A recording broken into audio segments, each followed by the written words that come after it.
Hello varlets, welcome back to another video. Today we are taking a look at the Vigilant Autogun, specifically the Graia Vigilant Autogun. This is a weapon that is pretty much not talked about at all, and it's the single target version of it, so this is a very specific mark that we're talking about. And this video is going to be a bit different from the usual, because this isn't a deep dive, neither is it a build guide.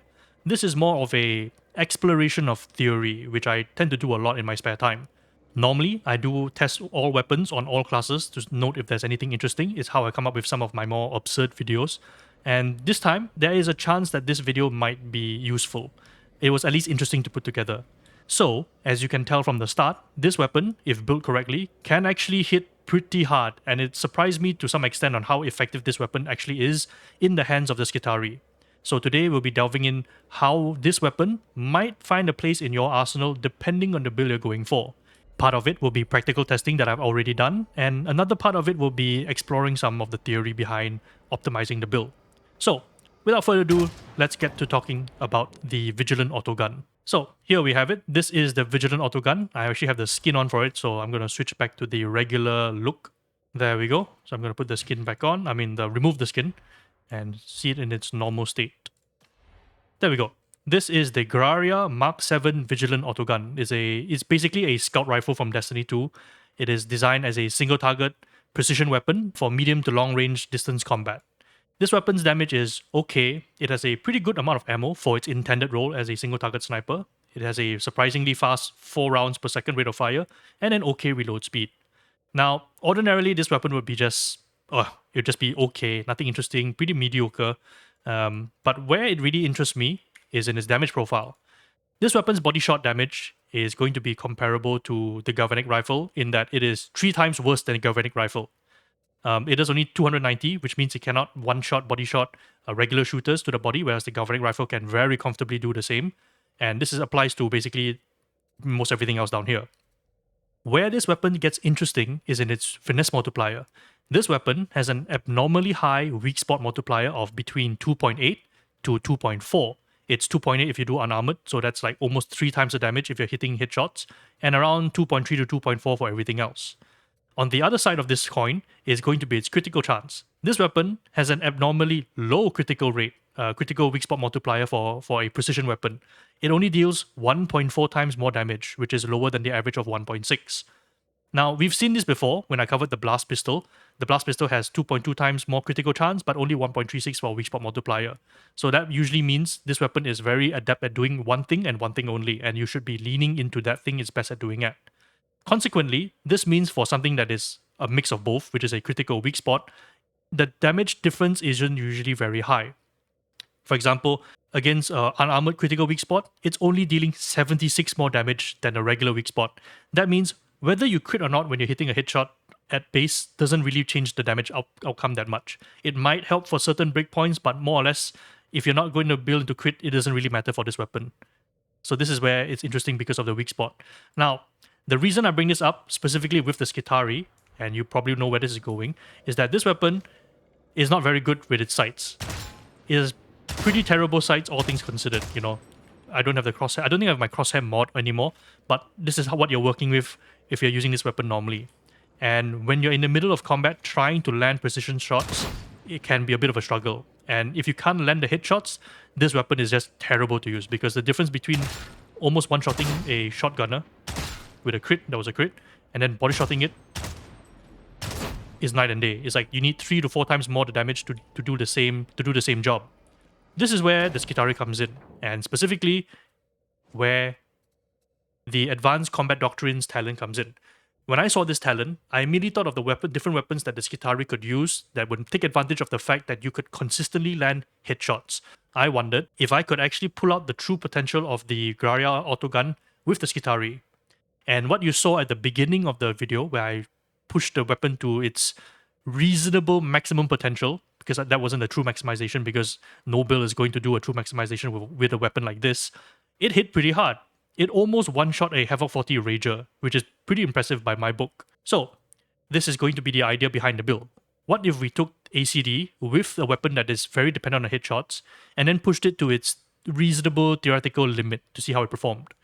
So when it comes to building the gun itself, we are going to equip ours with Flak and Maniac perks. This is because we are going to be dealing with gunners and shooters and specials primarily. This weapon has abysmal carapace damage, so anything carapace is going to be a problem for this gun, in which case you're going to have to depend on your teammates or your melee weapon to solve that. For our blessings, we are taking Opening Salvo for 20% strength on the first shot, as well as Deadly Accurate. So these two blessings I have decided are going to be the best for the most consistent performance for this gun. And I'm going to show you why here. The first is Opening Salvo. Opening Salvo will, as long as you're ADSing, will give us that 20% strength because the gun settles almost immediately, which allows you to spam fire as fast as you can. So you maximize your strength damage bonus as well as maximizing your DPS at the same time. If you do this without ADSing, the settle time is noticeably longer, and so you're going to have to wait longer in between shots, which means at where you can, always ADS. Oh, there was some thunder there just now. As for Daily Accurate, I have chosen this even though I just showed you that critical weak spots don't matter. Now that is technically true at base, but if you add Daily Accurate, your multiplier actually gets significantly higher to the point where it's actually worth investing in critical chance and landing those critical headshots. This effectively adds about 45%, I want to say 45% damage to your weak spot damage, which means it's no longer a tiny 10% or maybe less than that. It's now a substantial 45%, maybe even 50% depending on which enemies you're hitting. So Deadly Accurate is going to boost our damage up tremendously and also inform us on how we want to build our talents, which I will show right here. So this is a not really notable build by any means here. This is what I was using, or maybe some variation of this is what I was using when I was doing the Havoc 40 performance tests.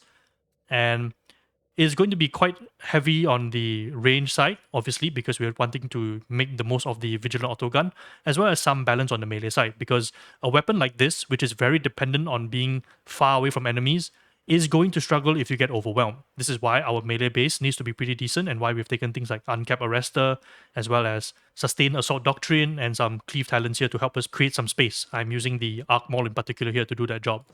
I've also invested into Crit Chance here, using the Last Stand Relay, and taken the Piercing Sight to give us a 30%. So in total, we will have a maximum of around 55% Crit Chance, which is going to be really good for getting, which is which is better than a coin flip of getting headshots. It allows us to just one-shot most of the gunners and shooters that we encounter in the game. So, given this build that we have here, and the loadout we've equipped ourselves with, the Arc Maul, as well as the Vigilant Autogun, how did it perform? Well, to this end, I have good news and I have bad news. The good news is on Auric and Auric Maelstrom, this weapon hits very hard. Most of the time, I was getting the highest damage because I was sniping things before they could even be a problem. And with ACD active, it made chain killing very, very fun. You were doing streaks of kills so easy, it was just a release of dopamines whenever you used it. The risk of getting overwhelmed on Auric and Auric Maelstrom wasn't too bad because the enemies there weren't so impossibly tanky or stagger resistant that it became too much of an issue. Even at close quarters, you could still use the Vigilant Autogun decently well as long as you were aiming for the heads. So overall, in Auric Maelstrom, this did okay. In fact, it did better than okay, I would say. It was a worthy contender to the Galvanic Rifle. Now, the bad news is where it struggled. And this struggled a lot on Havoc 40. And it's not because of the breakpoints. I demonstrated earlier that the breakpoints were quite doable with this built this way. In fact, I was very close to being able to one-shot a Drake Rager, which is 3,750 health in a single bullet. So that's pretty good, all things considered. But what the ultimate struggle was in Havoc 40 was that I was spending most of my time in melee trying not to die or get overwhelmed by hordes of enemies that I couldn't make use of the autogun effectively. And the moments that I got to make use of it was also very scarce. There were certain scenarios where even though I could see shooters and shotgunners in the distance, I couldn't take them on because I was busy dealing with a boss, busy dealing with armor, busy dealing with the horde in front of me, that shooting them from afar at the optimal distance would have been a problem because I would then accidentally aggro more enemies onto me, which would increase our problems, though I couldn't use it in that situation either.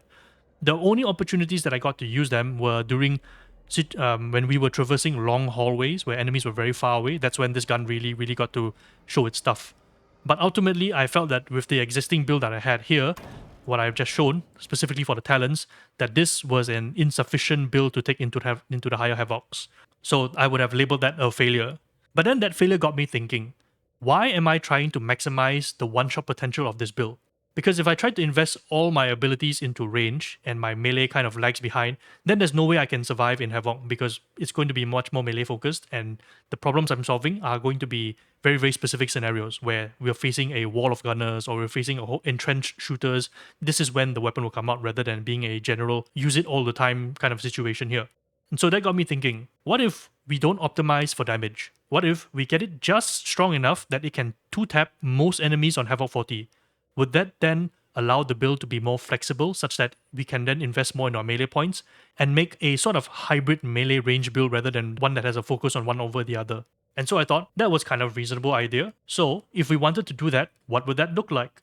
Well, the first things that we would probably need to remove are going to be some of the key talents here. We're going to keep Piercing Sight because the 50% critical chance that we get from using ACD is going to be very beneficial for deadly accurate, so we want to keep that. We'll remove a whole bunch of the range nodes up here and even remove higher purpose from the flensing protocol here. Because we aren't going to be depending on ACD too much, it's okay to use our other nodes here to help get our capacitance back. So where would we reallocate these 7 points here? My initial thought was that, okay, we need this to be a much more resilient build in melee. So we're going to want to take Channel Motive Force. This will sync very nicely with the Arc Maul.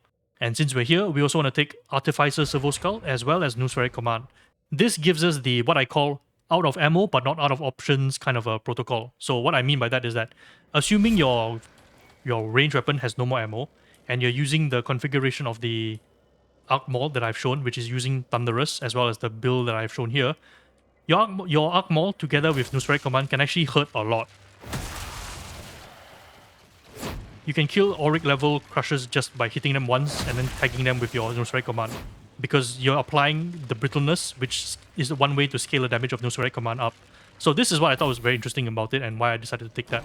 That meant we weren't entirely dependent on our range weapon to deal with enemies, even though our Maul might not be the strongest.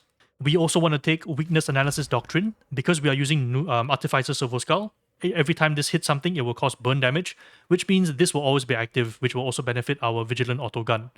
The next 3 points are kind of a more defensive in nature. One of them is going to be this for sure, because our Arc Maul has a lot of cleave. We can use Capacitor Reclamation Loop to build up our capacitance a lot more quickly, and we don't have to depend on higher purpose too much as well. The other node I was considering is either Retribution Conduit, because we are not going to be using ACD a lot. We will have some of the charge to be able to feed into our Arc Maul. And the last point can be from Ablative Wards, or you can take something else like Force Distribution Actuators, which I've shown is a very good tool for stopping Maulers from attacking you. Just to show it again. With that talent, you can stop Maulers from hitting you by just pushing them, when ordinarily you're not able to do this. And just to illustrate that, let me just remove the node so I can show it to you. So without the node, oh, there's a block. I can't stop a Mauler from attacking me at all. So that's the difference that one talent node does. And I think in a defensive build, it is going to be helpful to some extent. So this one more point, you can put it into Ablative Wards if you're doing anything Blight related, or you can put it into Force Distribution Actuators, which I find to be better. So on paper, this build should be more flexible, more durable on even Havoc 40. But until I get the opportunity to actually test it, this will just remain sort of a theory, a build theory.